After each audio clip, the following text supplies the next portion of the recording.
The most super intelligent power and force of love and creation is my shepherd. I shall not want.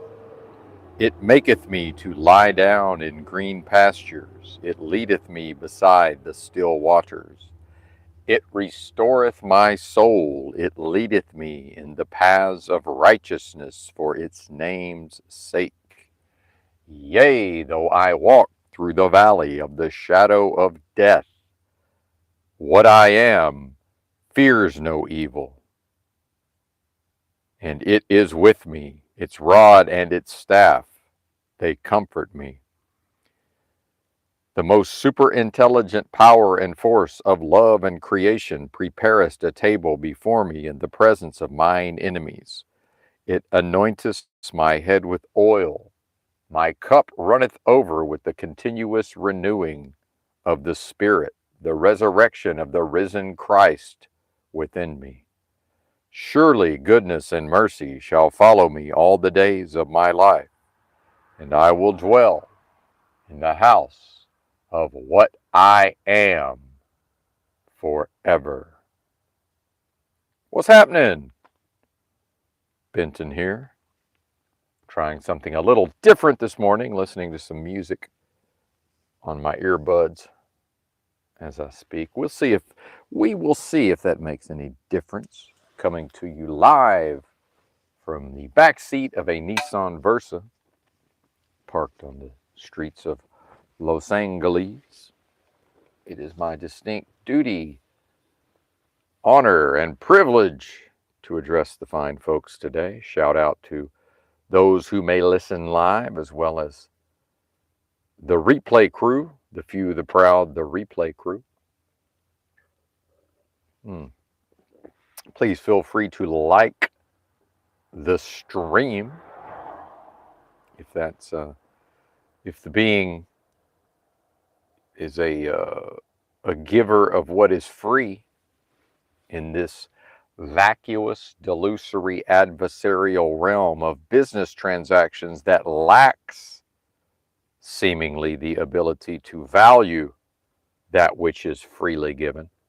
So therefore, a withholding perhaps to seemingly increase the value. We have notes. The royal we has notes. We got right this morning. Woke up in a bit of a, won't say funk necessarily, but back to the idea of withholding real quick. Let's not jump around too many topics. Out the gate, we meaning us, meaning the royal we, of course. Um,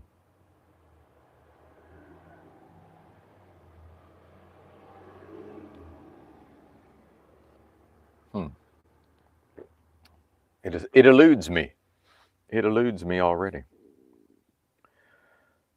Well, that's all right. There's always topics to discuss. Um, hmm. How silly.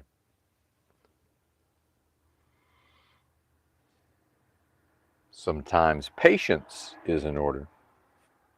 Oh, yes, the withholding of that which may be or could be or perhaps should be freely given, in this realm's inability and or unwillingness to place a value on that which may be freely given, and how much of individual activity, individual thought, and individual identification within the individual is tied up in, a seemingly never-ending process of applying these filters of value tied to this dead world, these games of lies, death itself, and money and transactions, dead money, dead transactions. As Benton is possibly on the precipice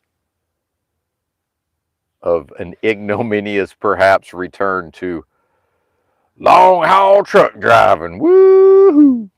Stick your chest out, MAGA. We're rootin' tootin' productive citizens. Sanctified and consecrated perhaps by the death of participation and pulling oneself up by the bootstraps to earn a smattering and a pittance of Federal Reserve notes. And yes, old Benton still likes money.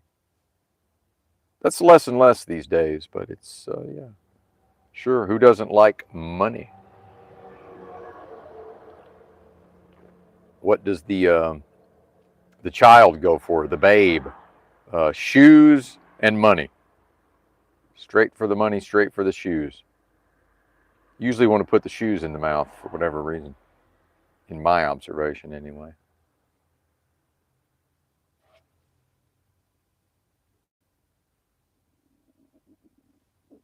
Hello to all those in the bushes. What's up, Mark Basket? All right, we got to do something about that pinned comment. Why is that on? Why is that on my screen? It's white. It's scalding, searing my eyeballs. Just a moment. In the pitch black darkness of 4:39 a.m. Pacific. So just a moment. Just a moment. Let's see if that goes away. Unpin the message. Yes, thankfully. No longer searing the eyeballs. Yes, withholding that which could be or should be or perhaps would be freely given. And, the motivations for such. And then realizing in applying for truck driving jobs and then in, interfacing with and communicating with these companies, the recruiting department of these companies. And yeah, well, maybe we'll get into the truck driving stuff at the top here, but withholding meaning, how much of what is possible in this world of death and game of lies that upholds and honors, fraud, illegalities, the lack of ethics, right? The lack of integrity, by kind of being a ball buster and, withholding or saying no or, trying to whine and complain and negotiate squeaky wheel gets the grease style versus a go with the flow, get in where you fit in, ad hoc grassroots version of things. Because lest we forget, the last job, and some may say, well, Benton only, air quotes, lasted 7 weeks. And that was because of the micromanagement. The job actually was easy compared to even other truck driving jobs I've had in the past. Piece of cake in a lot of ways. I mean, it's never not that completely, but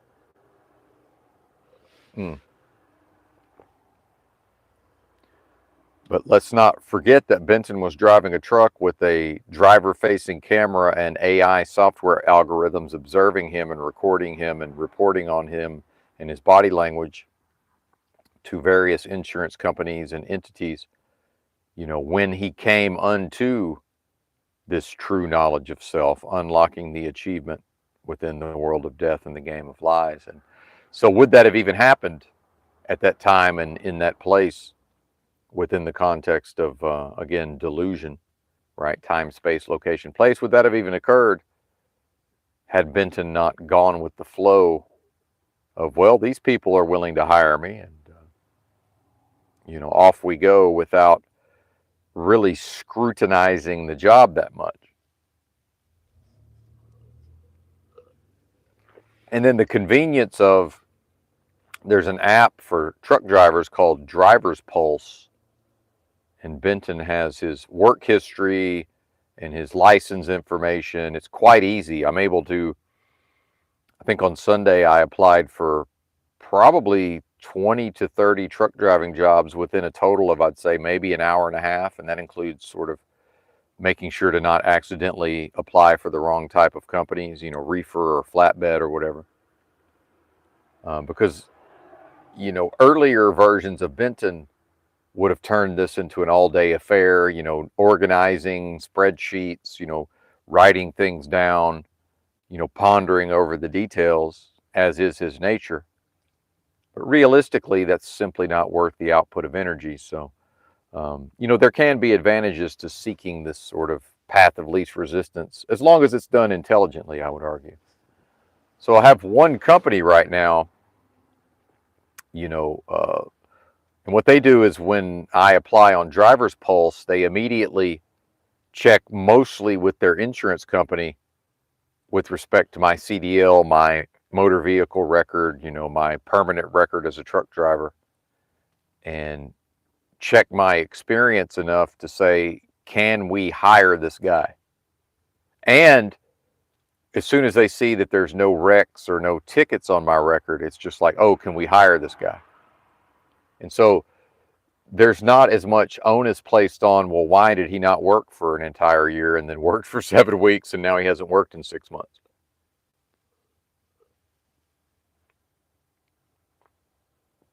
That's sort of neither here nor there, which is a good thing for Benton, of course.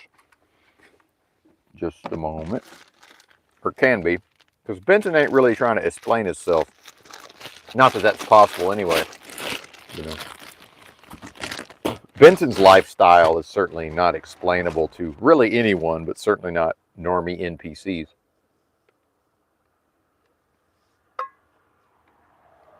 And then back to the assertion, aggression, dominance, the yang form of the yin and yang, the lady sort of putting the hard sell on me, just calling me up and saying, oh, good news, you're approved, we want to offer you the position, and basically like, do you accept it, more or less? It's like, well, number one, lady, I might have some questions. And number two, I've applied to 30 truck driving companies. Like, where are you located again? Wait a minute.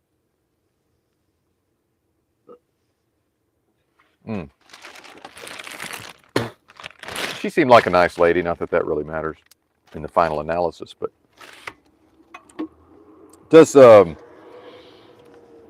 does say something about the nature of the American-born long-haul truck driver, which is to mostly just roll over to perceived authority and more or less do as they're told while being cranky and grumbling at various times.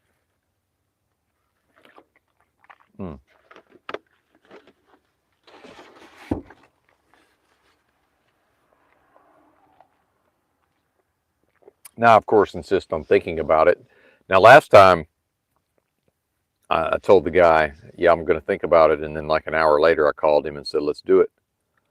And I won't say that I was necessarily desperate last time, but it was a different, having not yet unlocked the achievement of true knowledge of self, there's a little more stress, anxiety, fear, trepidation, loathing, fear and loathing, right? The cliched notion of that. So there's less of that this time around.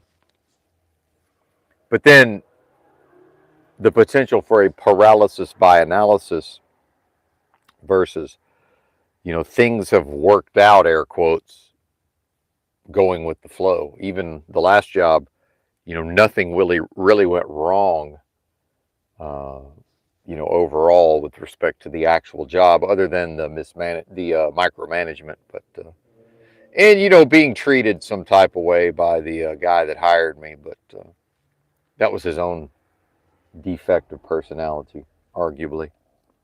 And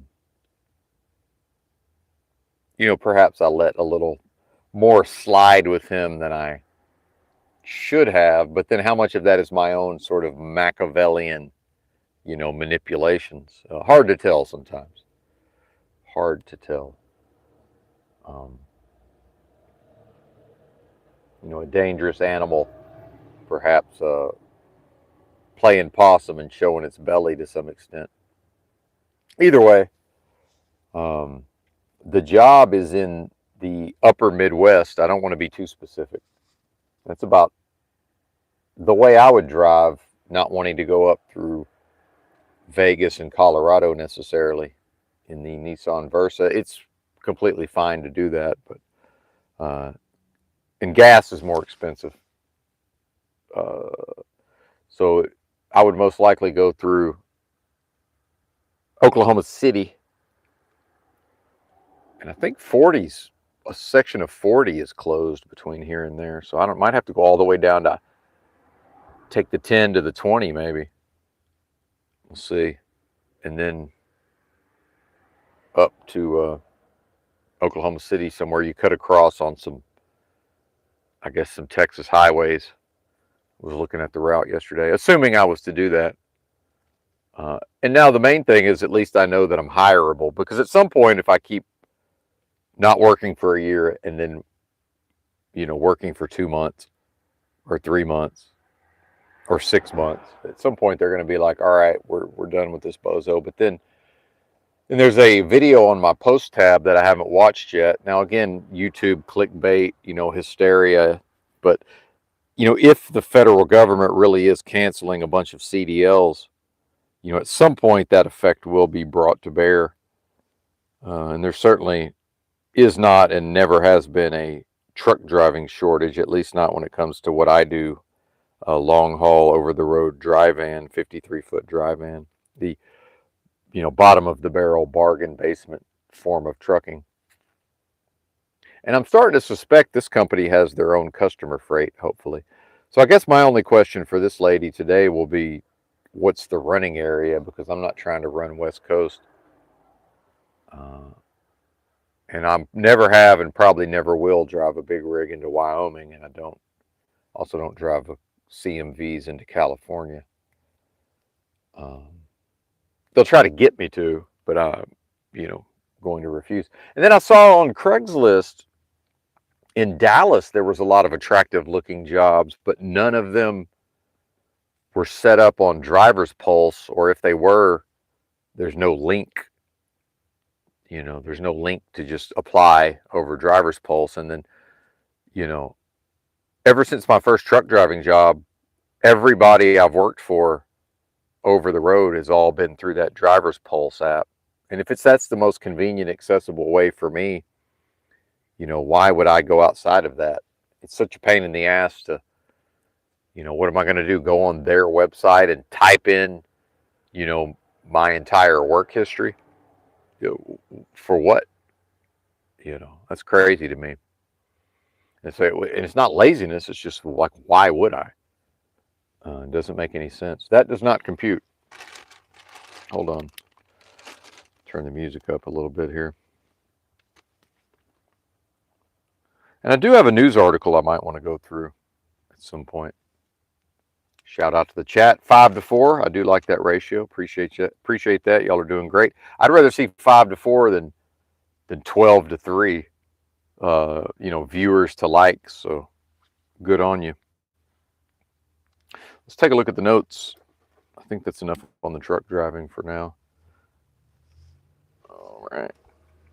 And, don't really need any encouragement either way. Shout out to Joe Moore. I see you down there, brother. And I think there's this thing sometimes. Hey, what's up, Slick Rick? I've appreciated some of your comments as well. Just want to throw that out there. I don't always necessarily respond to the comments, on the videos, and I probably won't be reading the chat too much. But yeah, I think what happens is, especially with the tightening job market overall, people are kind of encouraging and, oh, congratulations on your job. And I'm that way to some extent. But the reality is, long haul truck driving is such a nightmare industry, even in the best of circumstances, that, the fact that I could pretty much just do whatever I want as long as I keep my nose clean, and pass the drug test, which of course I will, but 30 days off the cron a couple of days back, that I more or less seemingly always have a job to go back to. And I would say at this point, I would not recommend truck driving to anybody, and I mean long haul truck driving, but I will say this, there's great upsides, especially to somebody who lives, something that may be described as something of a bohemian lifestyle in certain ways. That there is a great advantage to applying for jobs on a Sunday and then Monday morning, with the time change, people were already hitting me up, by like 6 a.m. my time, 6:30 a.m. my time. Versus, this idea of people applying for 500 jobs on Indeed, and you know the necessity, the ever increasing importance of having a proper resume. Well, I don't have a resume, have no interest in making a resume. In fact, if a job that I wanted me to make a resume, I would probably just say, well, no thanks. And then how much of that gets ran through this gauntlet of, well, that's the system, who are you to dictate to the system? It's an authoritarian system. It tells you what to do. So, and it provides the jobs, and it provides the opportunity for what?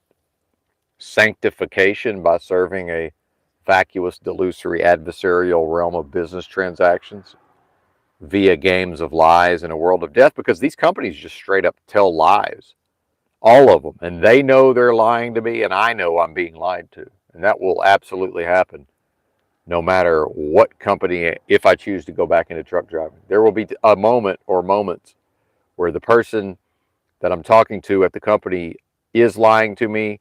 They know they're lying to me. I know they're lying to me. And they know that I know that they're lying to me. See, and this is what I mean by the moral hazards. Just this is a layer of the system. This is just built right in order to do what? And I think, and if anybody missed it, not that it's really worth watching necessarily, but I went on the Modern Men Lost Again channel, the host Landry, yesterday, and that's some of the course correction and the get right.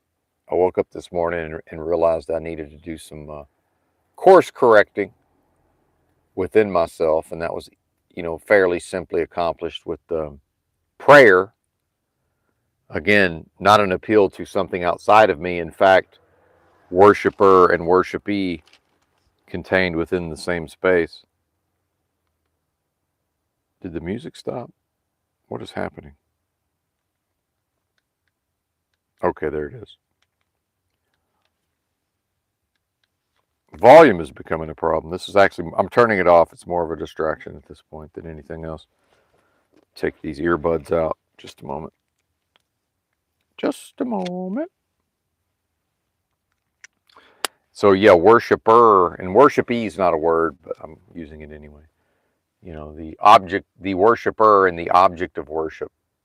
The continuous renewing of the spirit contained within the same space, again, within the delusory and illusory context of time, space, location, place, which, as far as Benton can tell, based on true knowledge of self, doesn't even exist outside of this place. Right. And I'll resist the urge to further explain. And welcome to any new folks that may be popping in from time to time. And I'm attempting to divorce myself from this sort of inside baseball truth community talk. And I've known for a while that, it's probably a turnoff to new listeners, who may be interested in some of these topics. And then next thing you know, I'm hooping and hollering and complaining about people they've never heard of, content creators on other channels. So I'll, at least in the short term or the near term, do my best to set all of this up. Just a moment. I think somebody's outside the car there. Don't really want to catch their attention, although they sound like they're off to work or something of that nature, or maybe returning from work, overnight jobs perhaps.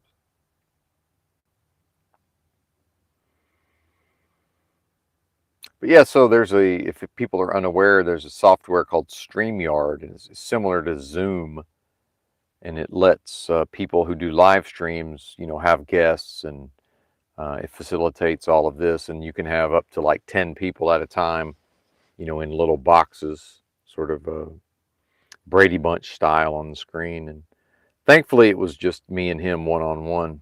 I prefer that to just random people, joining. And there's a lot of contention, a lot of people yelling at each other. And I've engaged in that in the past, and then I took my leave and just stopped participating and actually stopped watching for the most part. But then, for whatever reason, I got sort of interested in this channel hosted by Landry, who's probably because he's one of the last of the millennials. I think he said he's 28. I do have a high degree of regard and respect for the Gen Z and the younger millennials for whatever reason. And my contention as a Gen Xer, which is effectively a boomer online, and the actual boomers, is all of this complaints of the younger generations.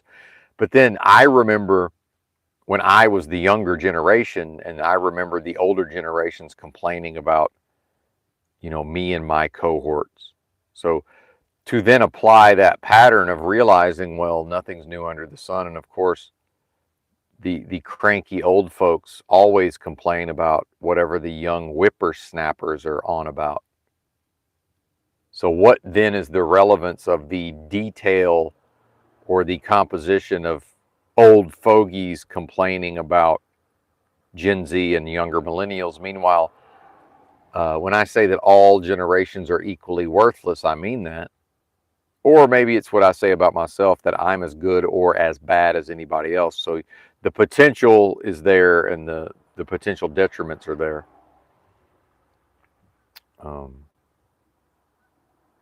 And then, of course, the various psyops being run, the game being run intergenerationally, on behalf, for the system, on behalf of the system, by the system, right? Benito Mussolini's helicopter hand, from the perspective of the state. Everything is the state, the corporations, the government, the labor, right? The workers, the means of production, so-called, all of these things, the various political movements, the churches, religion, and on and on and on.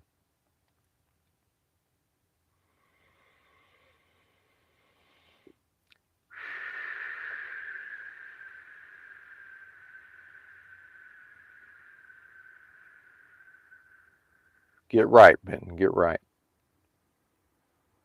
And I have suspicion about people's motives, right? However, one of the definitions of the word suspicion or suspicious is without evidence. So then we get into sort of Sherlock Holmesing and deductive reasoning, right? But everybody always reveals themselves over time, you know. And then this idea that society wants to sign off on this notion that, more or less everybody is basically good. And I would say, well, not past a certain age. I don't agree with that. But, is it possible that each individual is born spiritually perfected and innocent, the innocence of the child? That seems possible, while still allowing for the possibility of the philosophy of solipsism.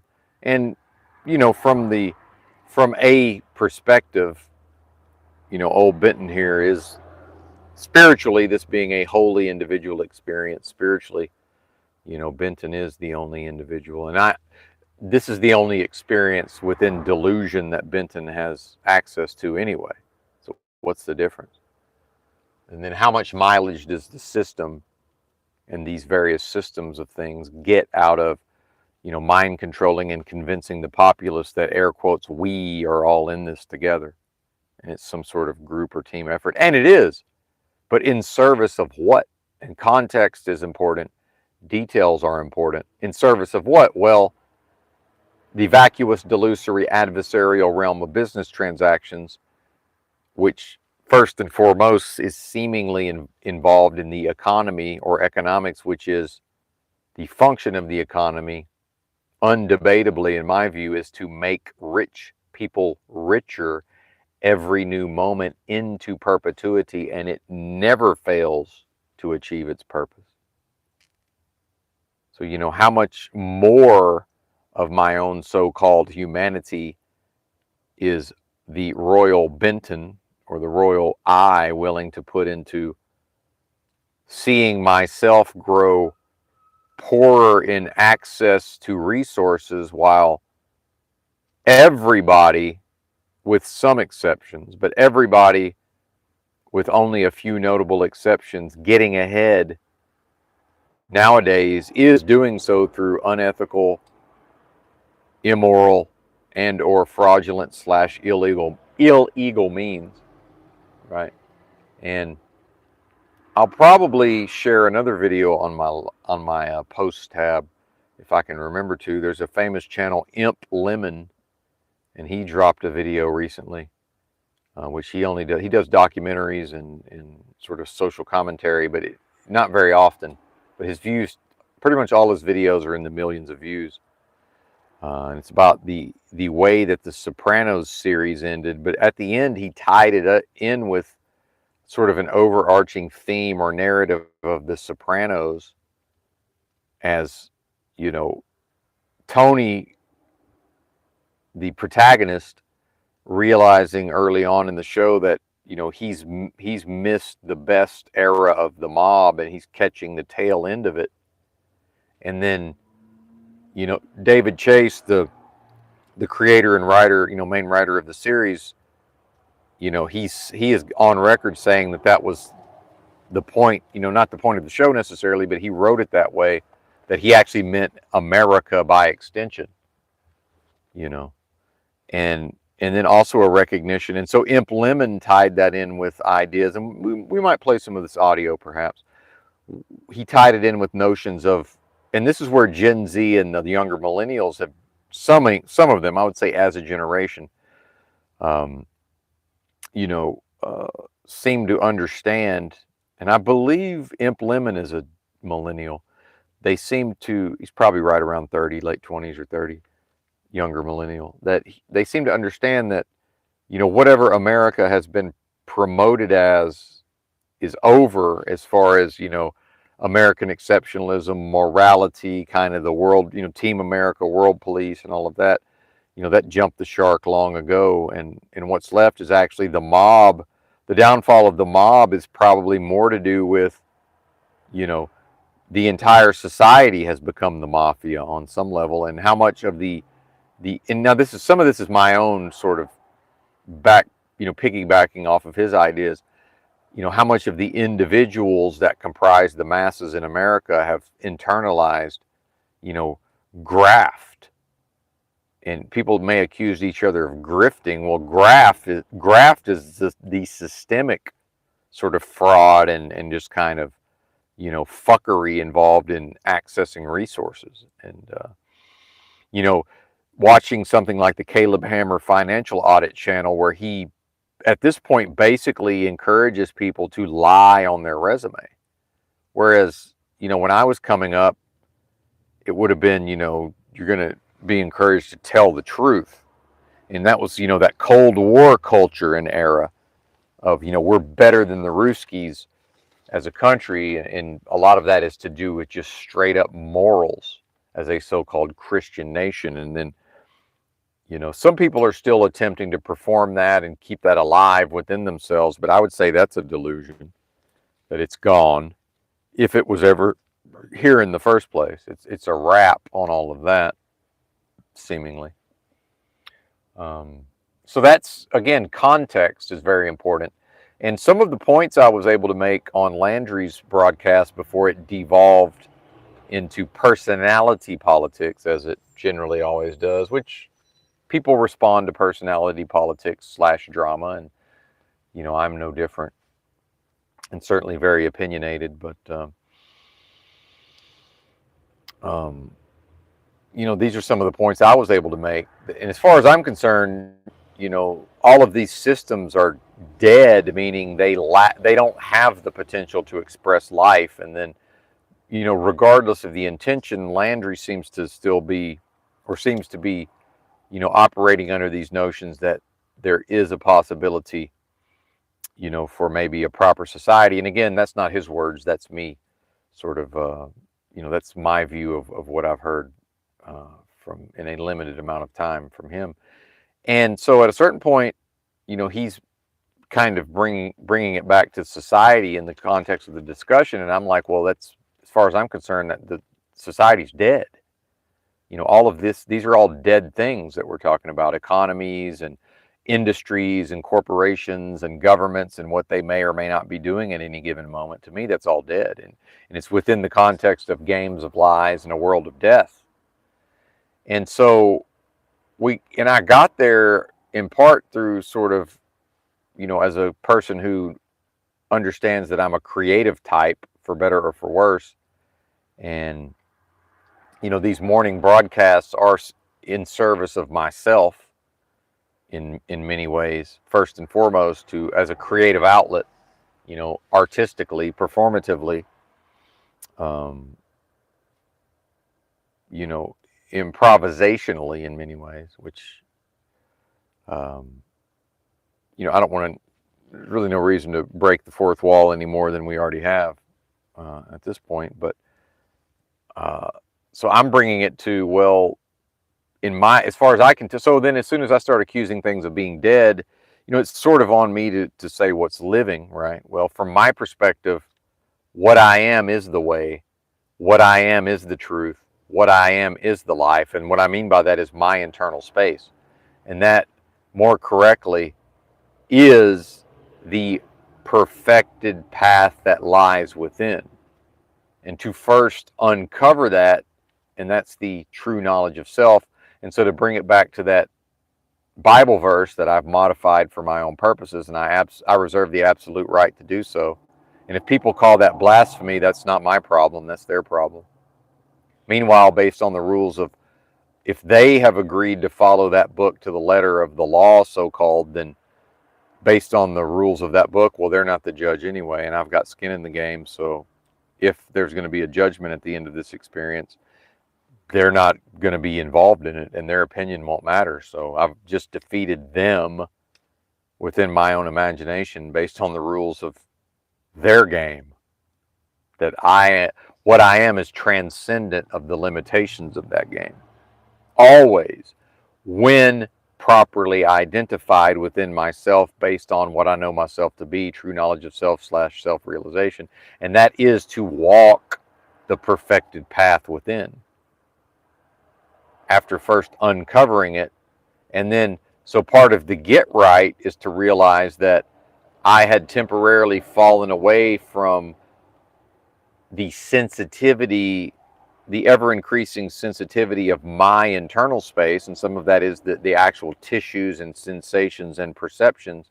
And that, in this case, would represent a covering. That's actually putting shovel to the dirt. So if there was a process whereby, metaphorically, Benton put a shovel to dirt and uncovered this path, right? And maybe that is an ongoing process to some extent. So a notion of backsliding, or 2 steps forward, 1 step back, would be metaphorically putting shovel to dirt and covering up some of that path. And so waking up this morning and realizing, okay, well, that was some of what happened to Benton on that stream yesterday. And that does seem to be the nature of the StreamYard / YouTube live stream experience, is to lead the person away from their sensitive, potentially sensitive internal space, where I would argue is the only, and I know within myself that that's the only accessible power and meaning, and more specifically, power in the name of the Lord Christ Jesus, the resurrection of the risen Christ within me. And if people don't get down with that concept, or they do, is immaterial to Benton. It's okay. If people flee the stream because he's, invoking the Lord Christ Jesus, so be it. Pearls before swine, perhaps. Everything in its time. And, I would assert that, when you talk about an indivisible force, what I am being, in the context of delusion, one with an indivisible force, and it can't be indivisible, because if it can be divided or individuated in reality, in actual concrete reality, if that's even possible to exist. Because remember, in this realm, there's always ever present aspects of waking dreams, surrealistic, unreality, deja vu all over again, then that always must be solved for mathematically and equationally. Although people don't have to do that, I would say in order to be effective, that's a requirement. In order to be effective, depending on what one's goal is, of course, it could prove quite ineffective if one is attempting to serve the vacuous, delusory, adversarial realm of business transactions, right? And which is only achievable by treating one's blessing as if it were a curse. And that's the entire goal of this realm, is that each individual, if they are apprehended of Nancy Pelosi's, and I only mention her, there's no reason to character assassinate a politician. They all work for banks and corporations, and they never work for the people, and that's all of them. So, but she referenced MS-13 gang members as of having the spark of divinity, and she's not wrong. Meaning, well, if every human has this potential to express, a Christ-like or a God-like nature in a way, then that includes MS-13 gang members that, a portion of Americans would happily see rounded up and slaughtered in the streets, right? And she's not wrong when she says that, but she did it, of course, in a mocking way. So that's why I call it that, Nancy Pelosi's MS-13 spark of divinity, also known as This Little Light of Mine, I'm Going to Let It Shine, the song, which is a mockery. That's to mock and ridicule what I am. And so this entire realm is set up to a never-ending series of offers in the now it's here, now it's gone, now it's here, now it's gone. Again, time, space, location,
Oh, that's a bummer.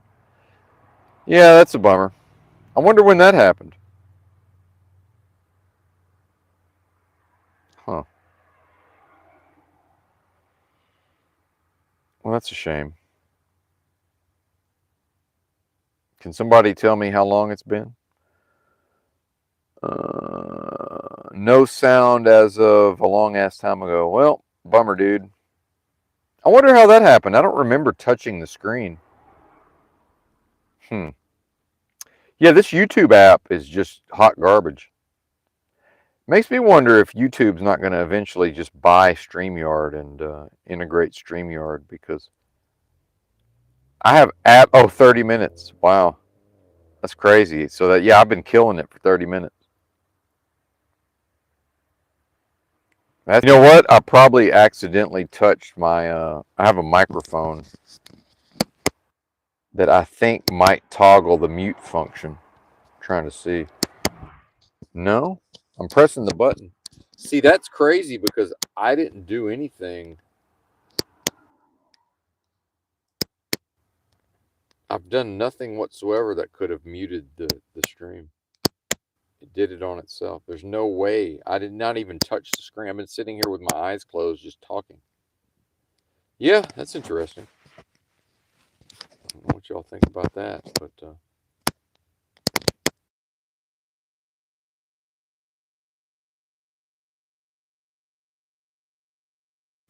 lavalier microphone, it mutes my microphone, but it doesn't mute the icon in the app. That's fucking strange. Yeah, anyway. Well, y'all missed about 30 minutes of while it was very helpful for me, I don't y'all missed it, but that's a shame. Oh well. Nothing to be done. Huh.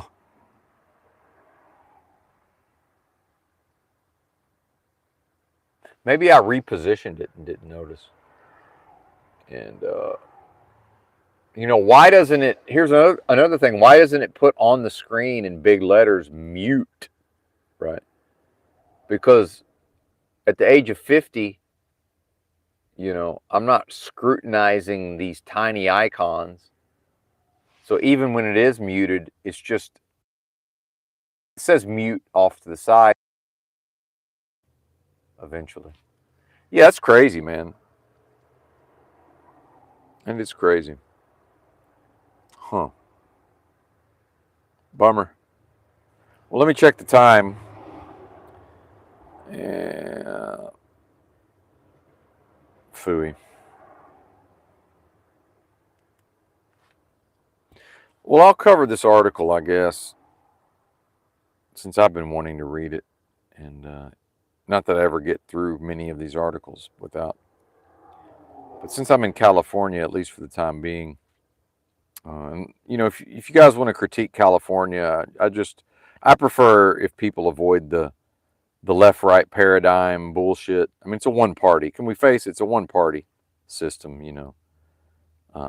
This idea that the Democrats are going to be defeated and then America's going to be a utopia. I mean, it's just a bunch of nonsense, and vice versa. And people don't have a memory and have forgotten the unmitigated disaster of the Bush Cheney republics. I can't ever subscribe to a notion that Republicans are going to do anything. And Republicans and Democrats have never worked together for the benefit of the people ever.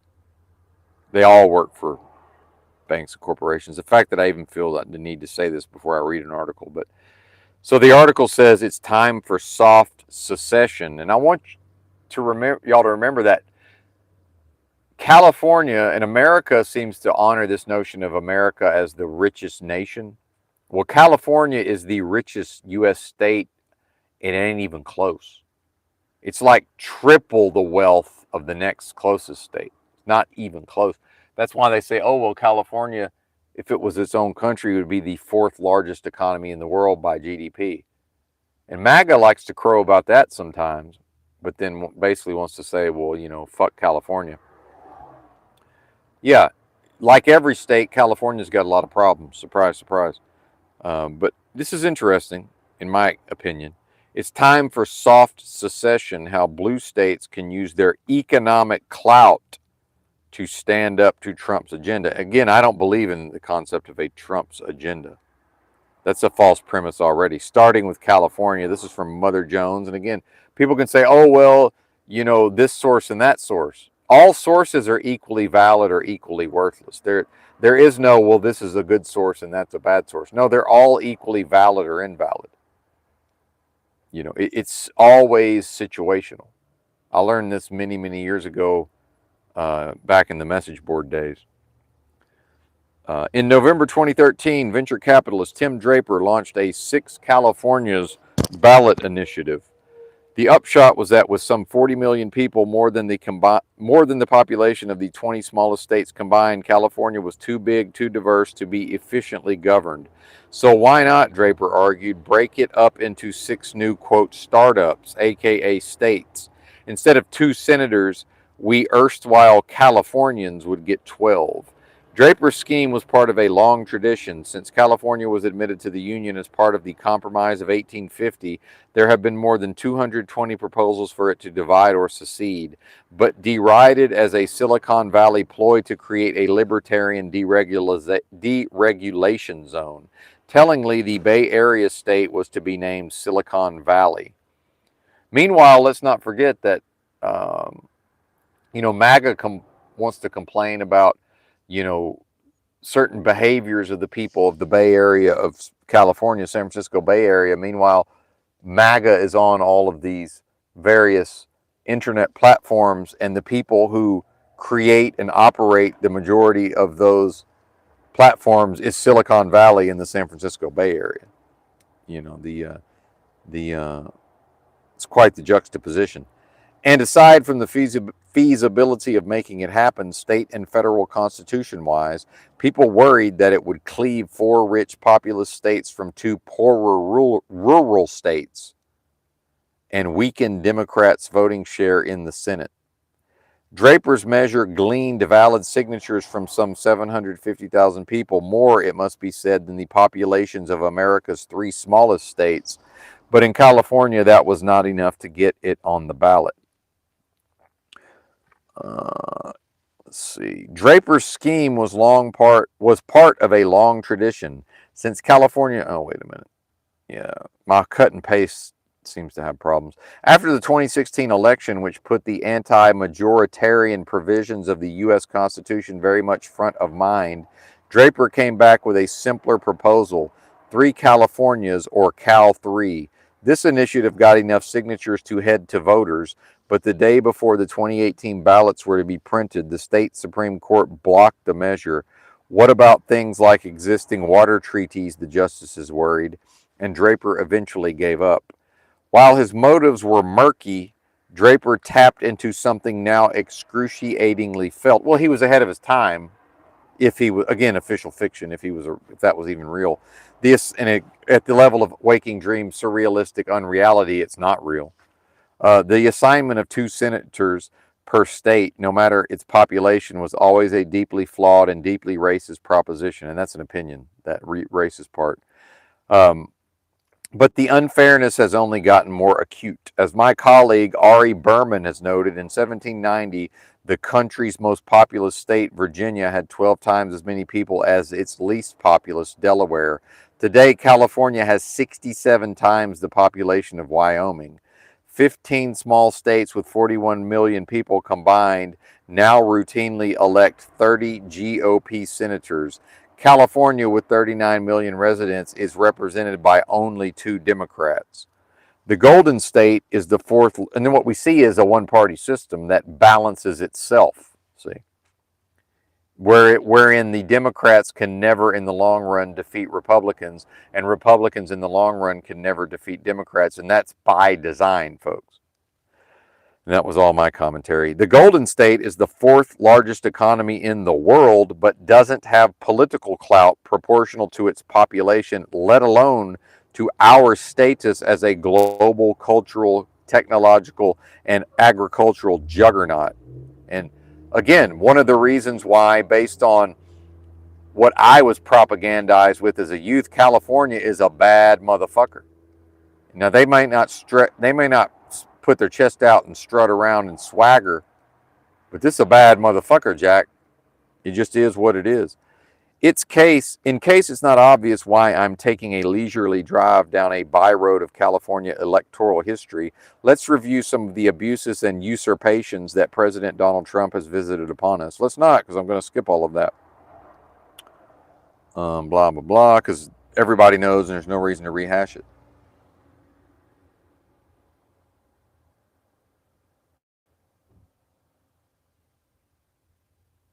I'm skimming. California can't claim no power in Congress like D.C., home to 700,000 people, more than either Vermont or Wyoming can. But it's time to think outside of the electoral box and start flexing our considerable leverage. And part of this is the fact that Trump has recently threatened California and Gavin Newsom by cutting off various funding. And Gavin Newsom correctly says, hey, buddy, we pay $80 billion more to the federal government than we take. And many of the poor states like Arkansas, where I'm from, take more than they give. So Gavin countered and just said, how about we cut you off? And he's not wrong. See, if you want to take this at face value and official fiction it, he's not wrong. He said, hey, buddy, you think you're going to cut us off? We'll just cut you off because we give you 80 billion more than we get in value, buddy.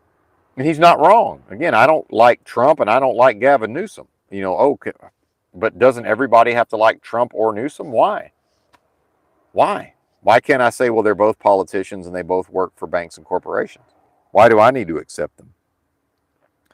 We are, meaning California, the nation's largest agricultural state, growing more than a third of the country's vegetables and 3/4 of its fruits, and the 5th largest food producer in the world. So when people talk about, oh, the cities, people would be insane to live in a place like Los Angeles. I promise you, whatever fruit and vegetables I can get around here is way better than whatever y'all can get if you're in the middle of fucking nowhere in middle America. Because there's way more farming going on near Los Angeles than wherever you live. And I mean by diversity. They're growing way more diversity of crops here than is being grown in Arkansas, which has a lot of farming, and it's soybeans and rice primarily, and a little bit of cotton. And that's not, we don't eat that anyway. Right. And yeah, maybe there's corn country. How much of that is turned into plastic anyway? Right. Well, some of it. We produce the most milk and the most wine, copious amounts of rice and cattle, and crucially, 90% of U.S. avocados. Other states may be poster children for farms, but we're number one. And does MAGA even know that? If you ask MAGA, what's the number one farm state in this country? You know, they're going to try to decide, is it Iowa, is it Arkansas, is it this state, is it that state, is it Nebraska? It's motherfucking California, and it ain't even close. And meanwhile, I guess Florida should probably come to mind also. Hollywood is a $47.2 billion industry exerting, for better or worse, immeasurable global cultural power. The $623 billion tech sector is even mightier. Were California to secede, almost 15% of America's GDP would go with it. And if you think the economy can crash, and my contention is that it's maintained in a state of collapse or crash, just let California take its ball and go home, which I don't think would be allowed in the first place. I don't think it's even possible. But and the U.S. could slip behind China as the world's biggest economy, which, you know, who even cares, in my opinion. Short of actual secession, what could California do? It could learn from the Jimmy Kimmel Showdown and, well, I'm not even going to get into that. Blah, blah, blah. Who cares? Again, that's a little too lefty even for me. Yada, yada. And the only point I'm trying to make here is, at least people, if you're going to let the system run a train on y'all, some of y'all at the level of politics, and most of you don't fall victim to this, but please understand what California is on some level. If pretty please with sugar on top, it would benefit you guys. I'm out of here. Apologies for the 30-minute of muting. I have no idea what happened. Thanks for watching. Bye.